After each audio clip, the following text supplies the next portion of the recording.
Em trai đã lấy trộm tiền cứu mạng của bà. Bố bảo tôi báo cảnh sát, tôi đã làm theo, nhưng lại bị cả nhà đánh đập suốt 10 năm.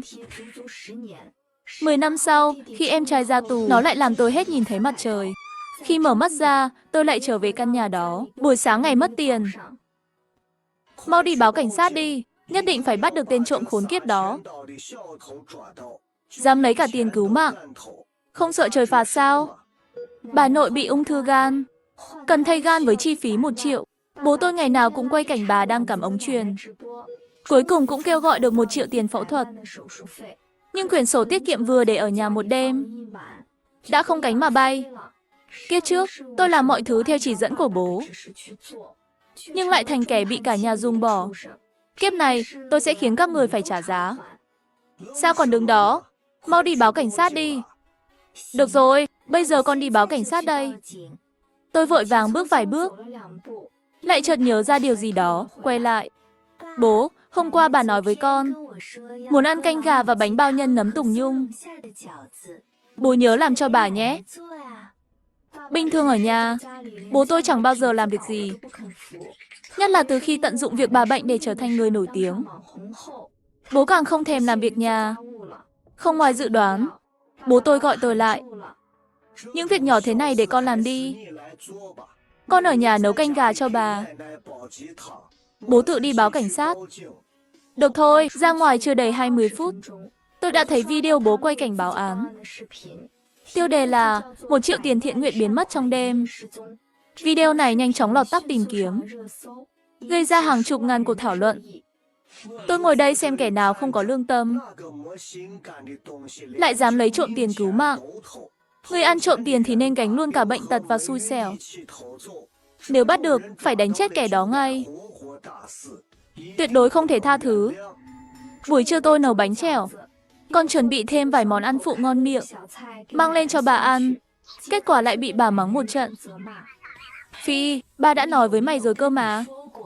Bánh chèo phải nấu mỗi lần 5 cái. Như thế bà ăn vào, mới nóng sốt trong miệng. Bây giờ mày nấu hết cả nồi. Ăn đến lúc nào cũng bị dính thành cục. Thứ này người ăn nổi không? Còn kinh hơn cả thức ăn cho lợn. Bà ơi, khi còn ăn được thì bà ăn nhiều chút đi. Đến lúc hóa trị rồi, có khi cả bánh chèo nguội bà cũng không ăn nổi đâu. Cái gì? Hóa trị gì cơ? Không, không. Bà ơi, không phải hóa trị mà là phẫu thuật. Tôi giả vờ vô tình nói ra sự thật, rồi vội vàng sửa lại lời mình vừa nói. Nhưng hạt giống nghi ngờ đã được gieo vào lòng bà. Đêm hôm đó, 3 giờ sáng, bố tôi lờ mờ nhận cuộc gọi. Miệng chửi ầm lên. Ai lại gọi giờ đang ngủ thế này? Gọi điện giữa đêm có biết phiền không hả? Con ơi, mẹ nghe y tá nói về bệnh tình của mẹ rồi. Họ bảo mẹ bị ung thư gan. Ung thư thì chết người đấy, con ạ. Mẹ đã vất vả nuôi con khôn lớn, cưới vợ cho con, còn chăm sóc cháu. Con không thể thấy chết mà không cứu đâu nhé. Mẹ, con đã gom được 1 triệu để làm phẫu thuật rồi. Nhưng tiền vừa vào tay, lại bị tên trộm chết tiệt nào đó lấy mất. Cố gắng nhiều thế này, cuối cùng lại làm lợi cho kẻ khác. Nghe nói mất tiền, bà lại òa lên khóc to. Bố tôi vội vàng chạy đến bệnh viện, quay lại cảnh bà khóc lóc trên giường bệnh, rồi đăng lên mạng. Video vừa đăng lên đã gây ra hàng loạt bình luận và chia sẻ. Dưới áp lực dư luận, cơ quan chức năng buộc phải đẩy nhanh điều tra. 3 ngày sau, họ đã có phản hồi. Theo điều tra của cơ quan chức năng, tên nghi phạm Ngô Diệu Tự mở túi, lục tủ trong nhà 2 người và lấy đi sổ tiết kiệm trị giá hàng triệu. Hiện tại đã bắt giữ Ngô Diệu Tự. Tết sắp đến rồi đấy. Nhớ giữ gìn sức khỏe nhé, đừng quên đăng ký kênh đấy. Lấy trộm tiền cứu mạng của bà. Bố bảo tôi gọi cảnh sát, tôi làm theo nhưng bị cả gia đình đánh đập suốt 10 năm. 10 năm sau, em trai ra tù. Việc đầu tiên là đâm tôi 300 nhát dao ngay trên phố. Mở mắt ra tôi lại trở về ngày tôi bị mất tiền trong nhà.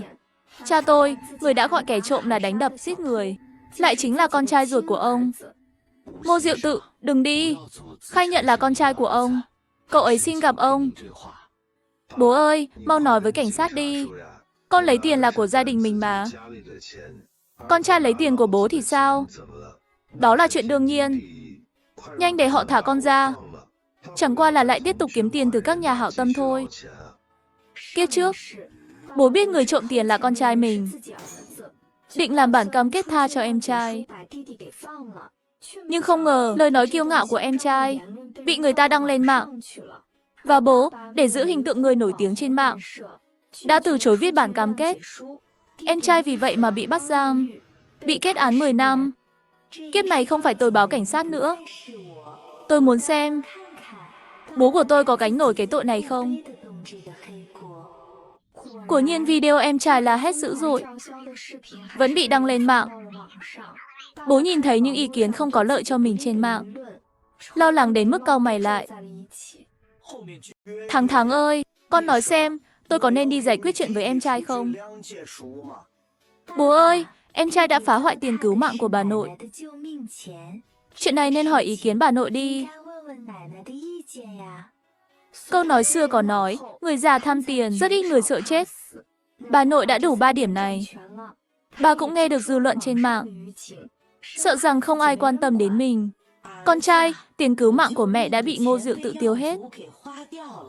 Số tiền này là do các bạn mạng quyên góp cho tôi. Nếu mà cứ dễ dàng thả Ngô Diệu Tự ra như vậy, sau này ai còn dám cho tôi tiền nữa.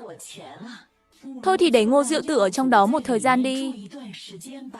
Sau khi chúng ta hỏi các bạn mạng lấy chút tiền, rồi sẽ thả Ngô Diệu Tự ra. Bố thở phào nhẹ nhõm. Không ngờ ngay sau đó, mẹ mở cửa phòng bệnh, bước vào mà không để ý. Hay lắm, mẹ con các người lại tính kế con trai tôi. Nói cho các người biết, nếu không viết bản cam kết, thì tất cả đừng mong yên ổn. Mẹ là người nằm cạnh bố, biết rõ rất nhiều chuyện bố lợi dụng lòng thương của các bạn mạng để lừa tiền.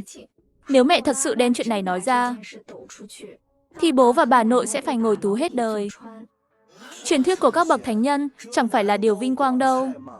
Nói đi nói lại, mỗi đồng tôi kiếm được trong suốt những năm qua đều tiêu hết cho mẹ và Ngô Diệu Tự. Nếu tôi sập rồi, mẹ con các người còn có thể sống tốt không? Bớt nói nhảm đi.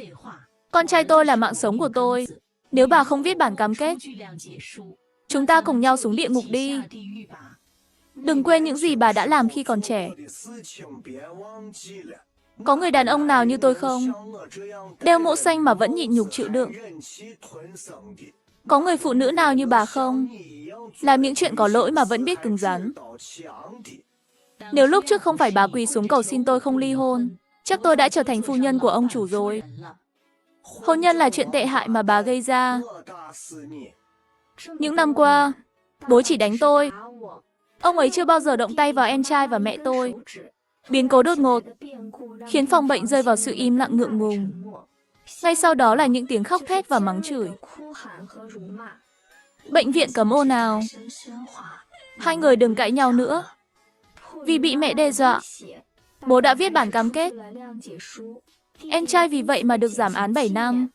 Chỉ cần ngồi tù 3 năm. Khi bố mẹ Ngô Diệu Tự đến thăm ở nhà tù, em trai từ chối gặp mặt, chỉ thông qua nhân viên truyền một mảnh giấy. Từ hôm nay trở đi, lột xương trả lại bụng, cắt thịt trả lại mẹ. Tôi và các người năm dấu cộng 1 đến 2.